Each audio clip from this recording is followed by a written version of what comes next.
Welcome to Unfuck Your Brain.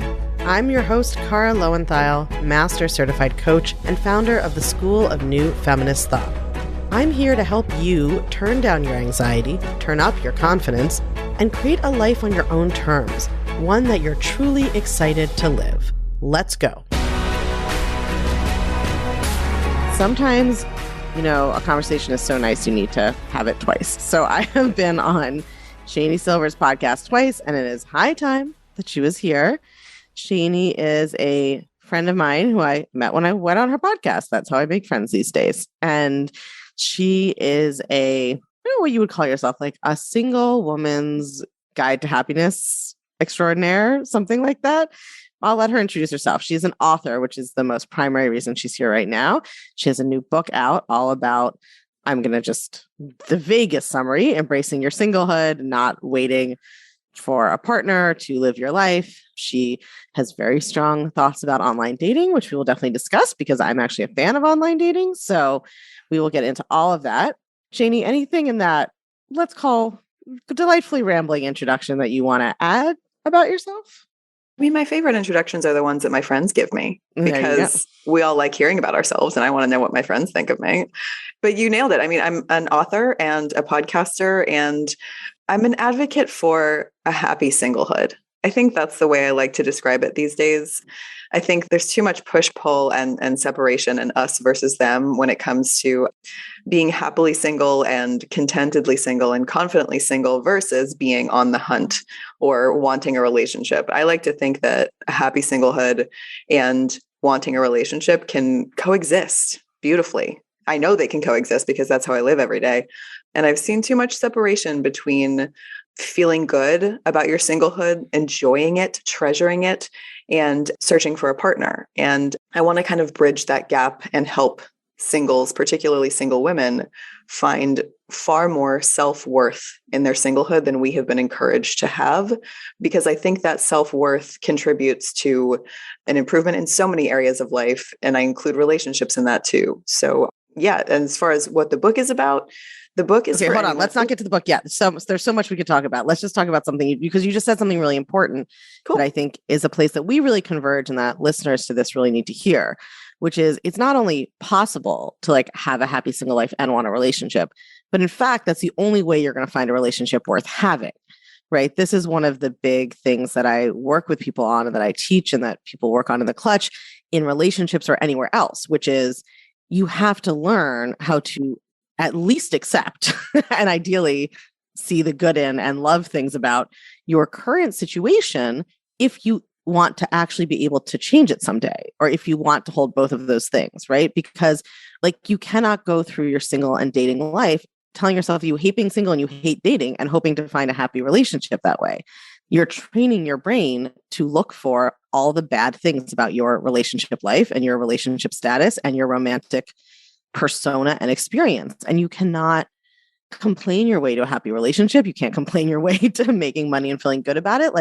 So I think that these things, you're totally right. Society sets them up as either you hate dating and you want to find a relationship, you hate being single, you want to find a relationship, or you're happy single and you therefore have no need for human intimacy or companionship anymore, or no desire for it, which is such nonsense. It's the biggest eye roll. It is the biggest eye roll, to say nothing of the fact that a relationship cannot fix you. Making more money cannot fix you. These things do not fix you. And Shani and I have tried. I mean, that's why we've written books and have coaching programs and podcasts. Listen, if you could fix it by changing your circumstance, 100%, I'd teach you how to do that.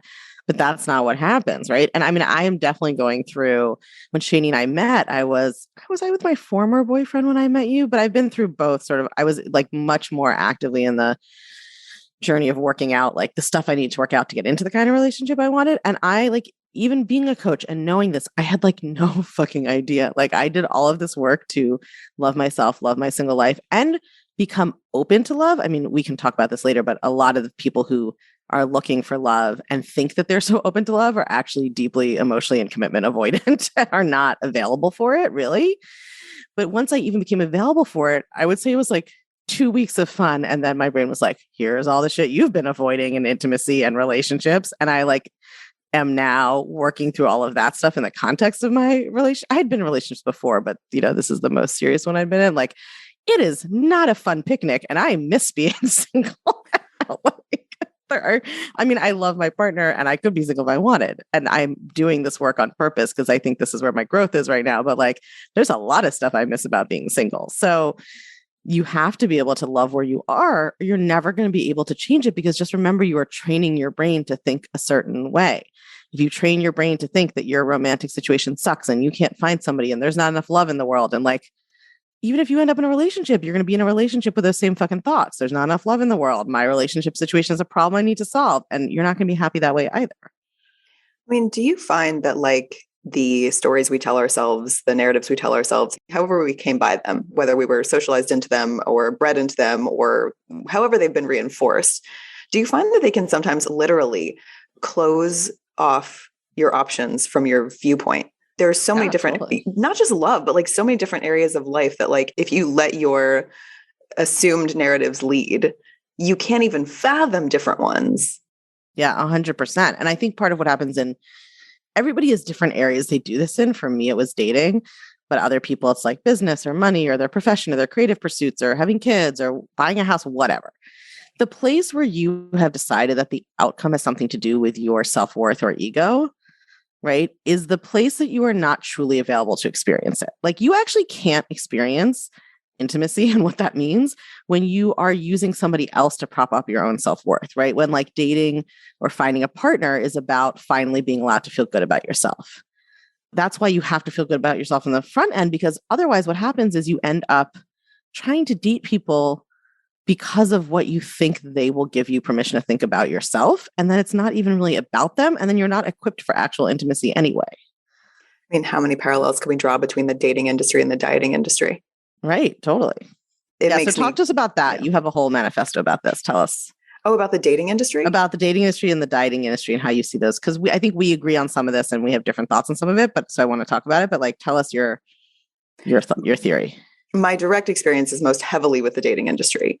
And essentially, there are a lot of ways I could describe it, but I'll just say it. And where we disagree, we disagree. I think that don't censor yourself. We're allowed to disagree on this podcast. This is not like Kara's Only Truth podcast. I have weight loss coaches on the podcast sometimes. Oh, cool. So I call the dating industry paying for maybes. That's how I think of it. Maybes. Shani has a way with the turn of phrase. I'm just going to say she's a copywriter and a journalist. I mean, she's just got that, Hey, it's a living. I think that it's paying for maybes because from my point of view, the old, this old chestnut, why are you single? That question. First of all, why do people call that an old chestnut? I've always wondered about this. Like, why is that a phrase? I don't know, but I love it so much. That old chestnut. Are chestnuts like hard to get into? Are they easy to get into? You know what? I'll Google it when we're done and I'll tell you. So yes, you just haven't found the right person. Is that the old chestnut? No, the question why are you still single? Why are you still single? And in my view, the only answer ever is because you haven't met your partner.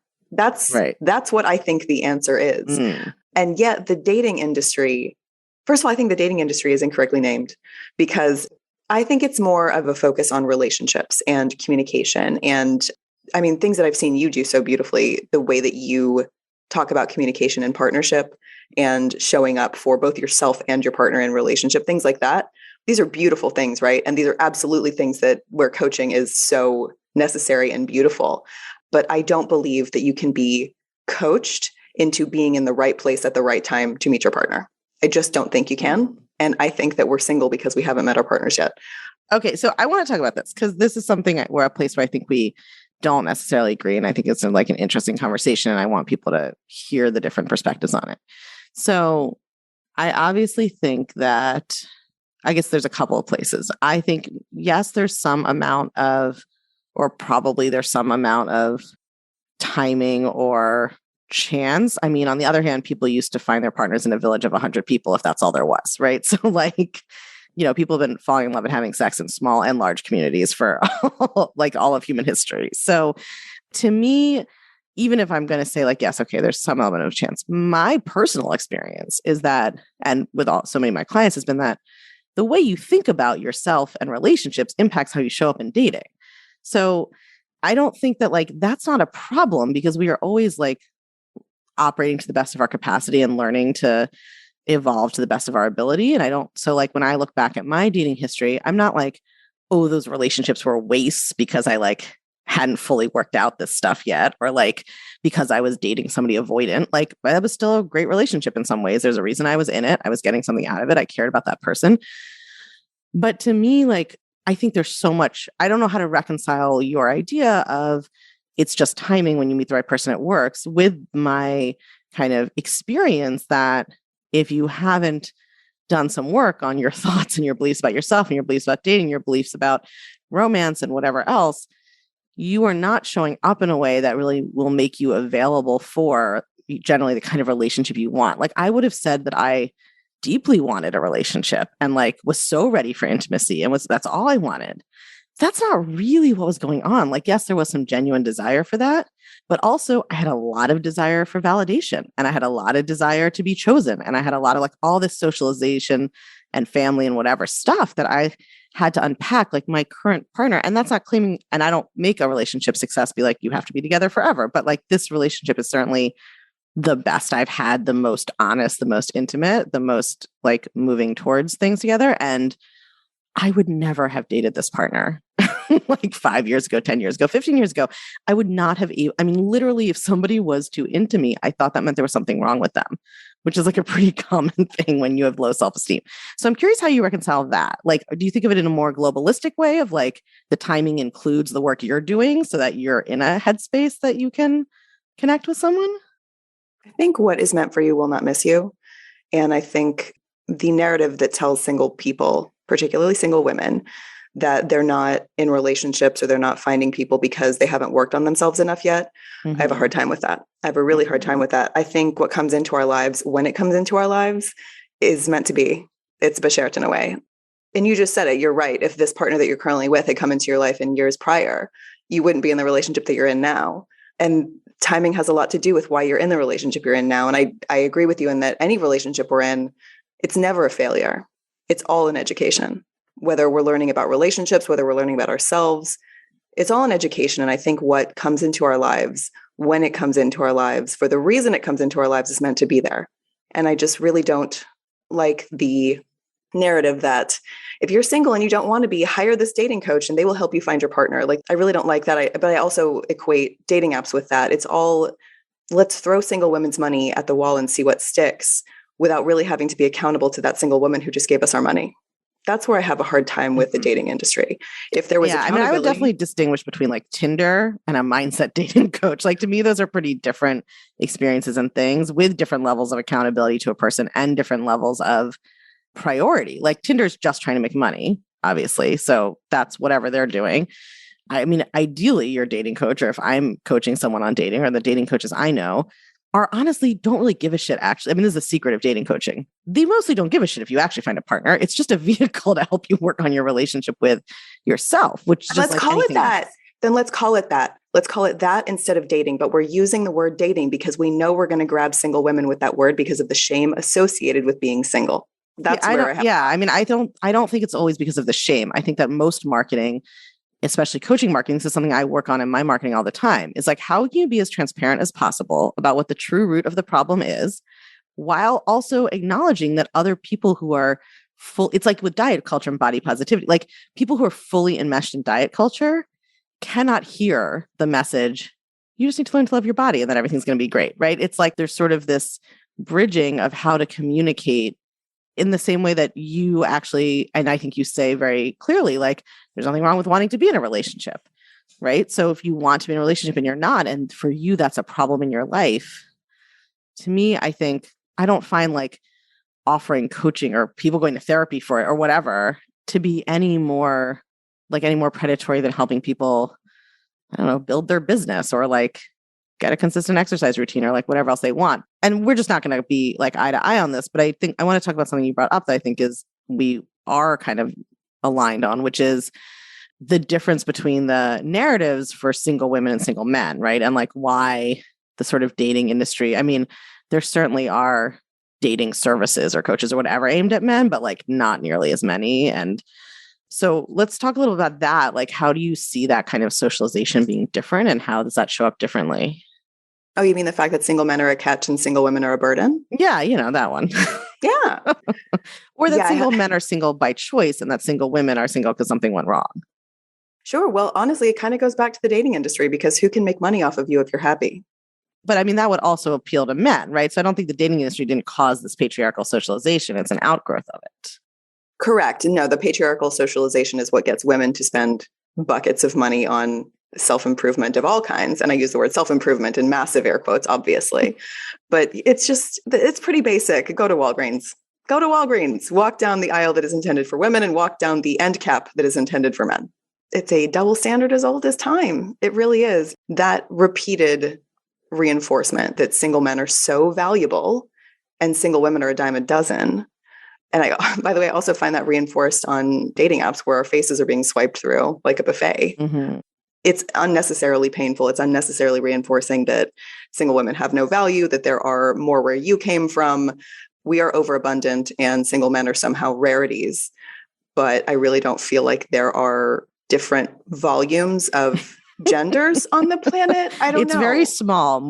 Technically more children assigned a male at birth are born, but then more of them die in childhood accidents. So there's a few more women, but totally. It's obviously created scarcity, right? It's a false scarcity that's created so that women will feel, women are taught that they're in competition for this scarce resource. And that's what's used to keep women willing to perform elaborate grooming standards and not ask, sort of facilitate inequality and not ask for too much in relationships and whatever, right? So but I think it's so important yes, you can just see it in Walgreens, but I think it's always useful to spell it out for the podcast listeners that if you are single and you don't like being single, you need to look at why you don't like being single, right? Like, what are the thoughts behind it? And you're going to find that a lot of your thoughts are not really just created by you. Like one of the exercises I often have people do when I'm trying to teach coaches about internalized socialization is I have them write down all the thoughts they have about a certain category of person that they belong to.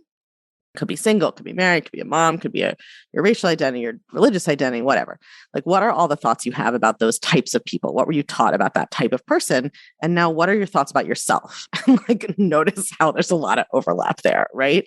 So when you feel bad about being single, I think this is something that's so important to also distinguish because it goes back to the first thing we were talking about how to be happy with your single life. The things that make you unhappy about being single are not things that are inherent to being single. They are your thoughts about being single and what you make that mean about yourself, that something has gone wrong, that you're doing it wrong. And I think not ironically, but I actually agree with you that the message that people of any gender, but obviously this is mostly aimed at women, are single because they're doing it wrong or there's something wrong with them is inaccurate because I just don't think it's about right or wrong. But I do think that people's thoughts create results in their lives. So maybe that is a cleaner way to say this. But that's also true for people in relationships they don't truly want to be in or unhappy relationships or anything else. Our thoughts create those results for us. If you worry about what other people are thinking about you, you are not going to want to miss this free training I'm doing called, very relatedly, How to Stop Caring What Other People Think About You.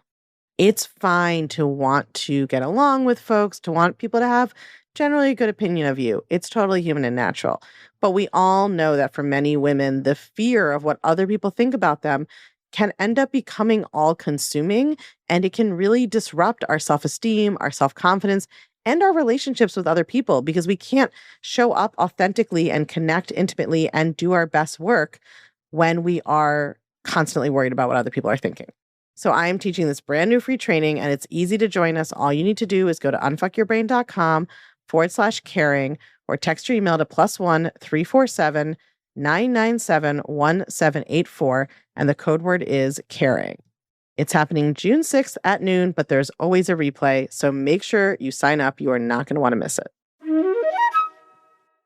We're releasing this episode right before Valentine's Day because that's obviously a kind of high pain point, I think, for not just single people, actually. I feel all the bullshit around it also makes people in relationships crazy. That's a perfect example. I think if you're single and you think you hate Valentine's Day because you're single, wait till you're in a relationship and then you hate it because your partner's not doing the thing you imagine they would do and you don't feel as ecstatically happy as you thought you would feel. And This is like, I often wish I could just snap my fingers and give my students what they think they want so they could just experience how it doesn't change their thoughts and feelings at all. So tell us, like, what do you see come up for women around Valentine's Day? And like, how do you handle it? Do you ignore it totally altogether? Do you like embrace it as this is how I buy myself all the chocolate in the world? Like, Shani's a baker, so she probably bakes some sort of elaborate, beautiful. There's an umbrella thought for me that goes over all of our discussion today. And it's certainly the first thing that I need people to understand if they're going to read my book or listen to my work or anything, because for me, this reframe is sort of the core of moving through any other thoughts we have around singlehood. And that is a very blatant truth that being single is not wrong. Mm-hmm. Being single is not a wrong state of existence. It isn't. We have been fed narrative after narrative telling us that single is a wrong way to exist as an adult human being, but it's not. Or even as a teenage human being. Even as a teenage human it's being. Basically like by the time you're 12. Yes. But being single is not wrong. And for some reason, that thought just shakes single people like a snow globe, because all we've ever been fed is that single is wrong. And single for specific types of single, right? So if somebody is widowed, then we don't think being single is wrong, at least not at first.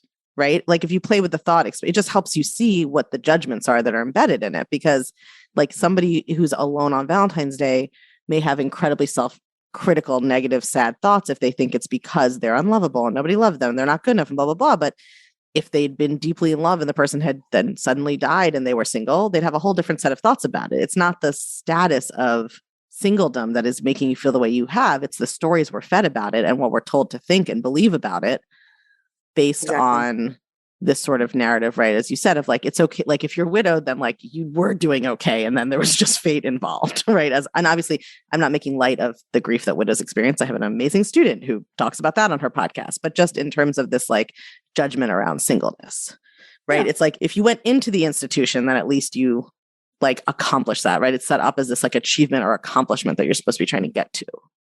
Yeah, and then we have terrible narratives around divorce as well. We have awful failure messaging around divorce, when in reality, something that needed to end, something that ran its course, something that for any number of reasons needed to end, did end. And isn't that a good thing? Can't we learn to be proud of ourselves for moving forward from that, as opposed to assigning failure messaging to it?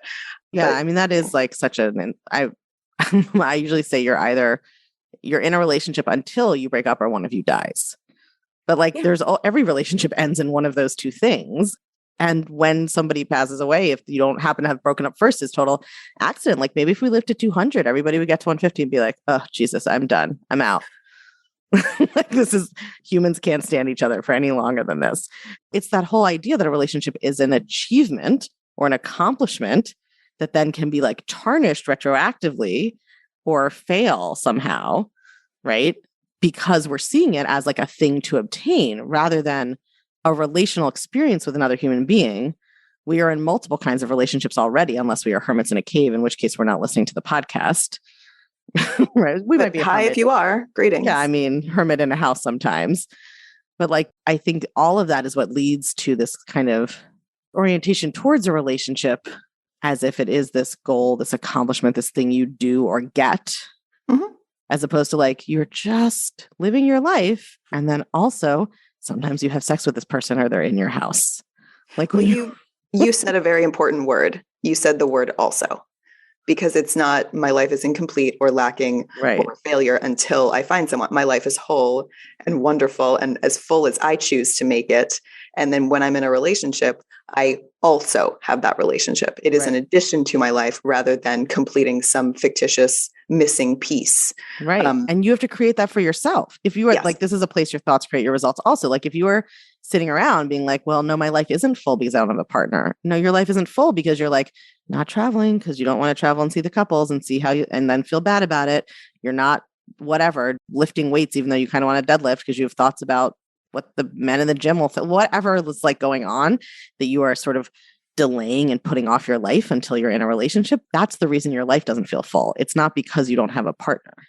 Correct. And I have to just give a massive like auditory hug to anyone who's listening to this and has felt that lack and any sort of failure, any sort of shame around not having someone, because we have been fed this story. Oh my God. I mean, I felt that until I would say like 8 months ago. I was we come by this stuff very honestly. So self-kindness and understanding where these narratives have come from is so necessary. And I don't mean to say that reframing singlehood for ourselves and learning that it's not wrong is a finger snap. It's not. Yeah. It takes practice and time and patience. I mean, I was miserably single and aggressively online dating and in real life dating for a decade without one relationship resulting. And those relationships weren't resulting, I think, for a variety of reasons. And you and I have different reasons why those didn't come, but I think they're both true. And I think they can both coexist because there were timing issues, but there were also like massive self-worth and thought patterning issues, and just overall, just a massive duvet of misery that I was swaddling myself in voluntarily. So it does take time and it does take practice, and it's allowed to, but we get to ignore Valentine's Day. I just want to point that out. Also, if you're in a relationship, you're allowed to ignore it. It is not actually a mandatory national holiday. What if, and I'm just spitballing here, but what if we all just started ignoring it? Would it not go away? Have you seen, I don't know if you've seen this in your email inbox as of late, but there are brands, very smart ones, that are allowing people to opt out of Valentine's Day marketing messaging. And I keep thinking like, please do this for Mother's Day and Father's Day. Please do this for all of the holidays where you are just, I mean, maybe they're finally starting to understand that the unsubscribes spike at certain times of year. And maybe we can combat that by giving people options. I know it's just something as simple as an email, but when it's thousands of emails, it just reminds you over and over again of something that you think you don't get to participate in. I don't know. It's so strange. I kind of like Valentine's Day. I like love. And I like affection, and I like pink and purple and red and flowers and love chocolate. Like, listen, this is my color palette. It's not my fault Valentine's Day took it over. And that's fine. And like, there's just so much messaging that you choose whether or not you listen to it. You choose whether or not it's for you. And I'm sorry that we don't have more societal support for the choices that maybe are new and need to be made. But until we have them, that doesn't mean that you are closed off from reframing the way that you think about Valentine's Day and experience it for yourself. I think women have a lot more choice than we've ever been led to believe we have. And practicing making choices for yourself about how you are going to participate in the world, how you are going to show up in the world. That's one of the ways that we rewrite these narratives for ourselves. Yeah. I mean, I think that sort of, you can't exercise your choice freely and know what you really want when you have your ego and your self-worth tied up in the, like, whatever the thing is. That's true about, like, do you really want to have a business to make a lot of money? Is it just all your friends from coach training are doing? Do you really want to write a book? Or is it just that, like, your parents always told you should write a book and you want their validate, whatever it is, right? Your friends from your PhD program are all getting book deals. Like, whenever you have your ego or worth wrapped up in something, you actually can't make a free choice about it, right? So, like, you know, when we are so convinced the one thing we want most in the world is a relationship, but our self-worth stuff is all tied up in it, we actually don't know what we want. I think, I mean, the most profound shift for me, I mean, this is sort of, I actually had like just recently started dating my partner, but I don't think the relationship would have continued if I hadn't had this shift, was that I had a like breakup of a more established relationship like a few weeks before my 40th birthday. And this is why people need coaches. Like, when you're in it, you have the problem framed wrong. I kept thinking I just need to get better and better at being alone, which is like, as I look back, I'm like, yeah, of course that makes sense because I felt totally in control and safe that way. But my brain kept like, that actually was the problem, not the solution. But because I was fucked up in the brain about it, my brain thought that was the solution. So I was like, okay, for your birthday, then you're not going to be with this person that you had broken up with, which is not my current partner. We had just gone on like a couple of dates. It was way too early to like spend my birthday with him. So I was like, okay, I'll go upstate alone to like practice being alone. Right. And it was like so emblematic of the way I was thinking, which is exactly for me, in my experience, what was blocking me from the type of relationship I wanted. I'd been in many relationships, but was that I was thinking of it as this on-off switch. You're in a romantic relationship or you're single. It's like you're alone or you're in a romantic relationship. And I was like, okay, the answer is to like be even more comfortable being alone. And then I had this moment where my mother actually had done this really sweet thing where she used this service where people, I can't remember if I told the story on the podcast yet or not, where people send in like little video tributes to you of like what they love about, you know, it's like, and which is just like, you know, it's basically like having toasts at a party. You're just listening to like your loved ones, but you have like 20 of them. They're each 2 minutes long. So I was just bawling by the end of it. And I had like all of these friends who live upstate texting me like, let's get together. And I was just like, I had this like total breakthrough moment, which let me just be clear, I spent like 10 years building up to this is not like you do not always get to have one of these, and it's not overnight, where I was like, oh, there's so much love in my life. I'm in so many relationships already. I am so fixated right now on the specific type of connection or specific type of love as if they're even different. And actually the solution is not for me to be more alone so that I can like get even better at being alone, which I already know how to do. The solution is for me to like receive all this love that is already in my life. And so I like spend time with all these different friends that weekend. And I really don't think that I only was sort of set free from this prison of obsession about a certain kind of relationship by seeing that there was actually in some way nothing special about that kind of relationship. And I don't mean nothing special. I mean, I don't have sex with all my friends, although some people do. Like there are things that set it apart. I spend more time with my partner. We have a more different kind of intimacy in our relationship. But like fundamentally, love is love and relation is relation, and being in connection with people is being in connection with people. And there is not something radically different about it. And like releasing that is the only thing that allowed me to actually open up to a deeper connection and like be more available for that intimacy. So I think that when I think about like what was the biggest mindset block that was getting in my way, they're all the ones we've talked about, like think, that we're force fed. There's something wrong with me. There's scarcity. There's not enough. It's whatever, blah, blah, blah. But it was like thinking that this was this special, prized, different kind of thing.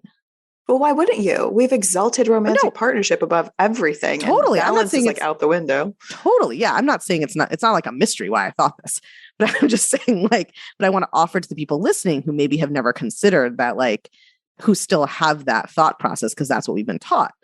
Like, it can be a situation where the more you prize it, the less you can even be open to it in some way, or you can experience it, or you can, whatever the like setting for it would be, recognize it, connect to it. I see it as making it seem far too precious in comparison to all the other relationships. Yeah. Like it's this fragile piece of Fabergé. And if you look at it wrong, it's going to crack. And that impoverishes your life when you're single or in a relationship. Correct. Right. Correct. Either way. Like one of my close friends and I call each other our platonic. We're not really platonic life partners because we don't like live in the same state. We're not really integrated in that way. But in terms of our like commitment to the friendship and how whatever, we just like, her husband knows when I started dating my partner, I was like, just to be clear, high chance we end up living in a commune with these people. Like this is mine. So I think the more if like Shani, you love, then love all the love that's already in your life, right? And the people you already have to love. Absolutely.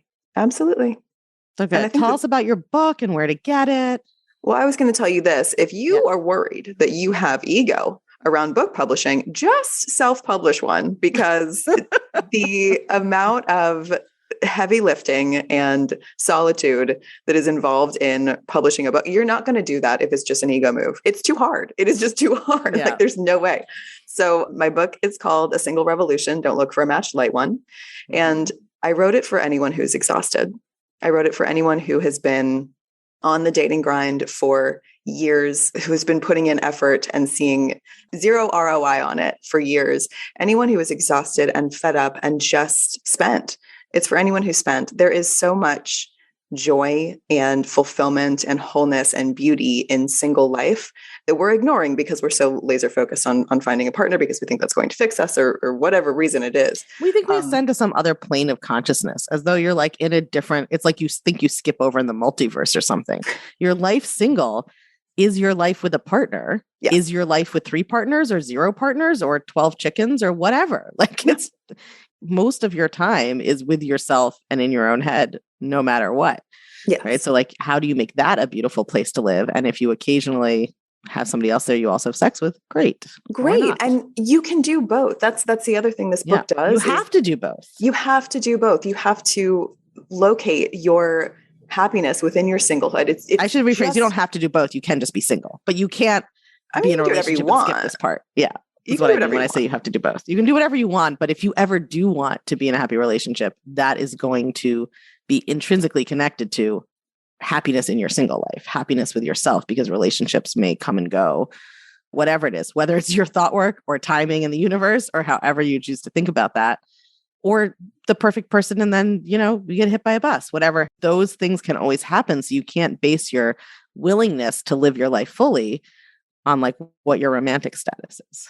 No, you can't. And you get to choose a happy singlehood and a desire for a relationship. You get to have both. And you also get to meet people and have relationships. There's nothing about being happily single that precludes you from connecting with future partners. I've seen a lot of marry yourself messaging or swearing off dating messaging. I'm like, who is making you do this? Like, why are you doing? You don't have to.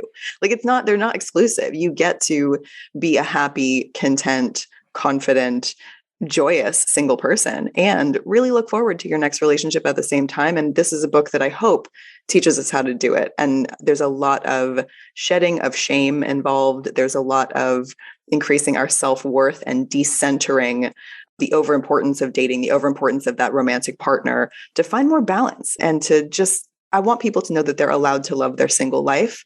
And if you've never felt that permission before, I hope this is the book that gives it to you. I love that. So obviously you should buy Shani's book, but I'm going to also give you a mindset experiment you can do to help with this. It's something I used a lot, which is just imagine that tomorrow you meet your person, right? What would you miss from your single life today?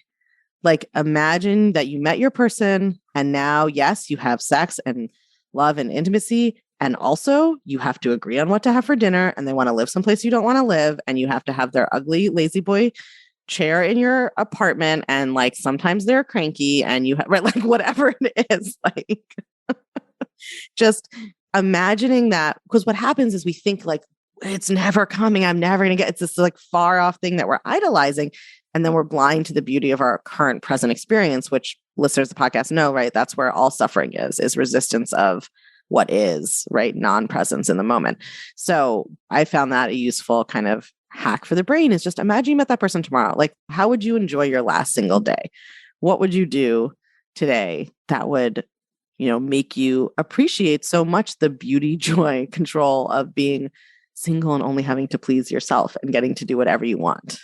I like to think that my last single day and my first partnered day will look pretty much the same. Yeah. Because that's how I'll know that I'm in the right relationship. Yes. So good. I just got chills. Yes. That's because you have, I hate to break it to you, done the mindset work together. Of course I have. Of course I have. Mate. All right, my friend. Thank you so much for coming on. Everybody go buy Shani's book. Is there a website they should go? You have a website. Where can people find you? Yes. Shani Silver is an incredibly Googleable name. ShaniSilver.com has all the information you need on my book, my podcast, everything. Yes. She has a podcast too. I've been on the podcast, A Single Serving. Yes. Go check out the podcast twice. Go listen to me talk about dating anxiety. Thank you for coming on, my friend. Thank you so much for having me. If you're loving what you're learning on the podcast, you have got to come check out the Feminist Self-Help Society. It's our newly revamped community and classroom where you get individual help to better apply these concepts to your life, along with a library of next-level, blow-your-mind coaching tools and concepts that I just can't fit in a podcast episode. It's also where you can hang out, get coached, and nerd out about all things thought work and feminist mindset with other podcast listeners just like you and me. It's my favorite place on earth, and it will change your life, I guarantee it. Come join us at www.unfuckyourbrain.com/society. I can't wait to see you there.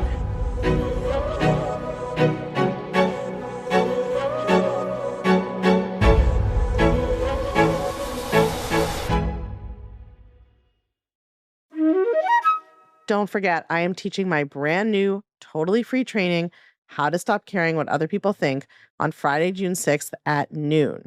Totally fine if you can't make it live. There's always a replay, but if you can, you should come because it's going to be interactive.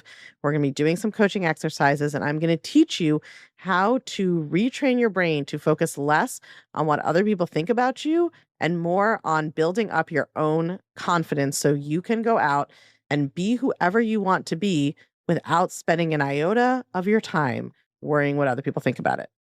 Go to unfuckyourbrain.com/caring or text your email to +1 347 997 1784. Code word is caring. I'll see you there.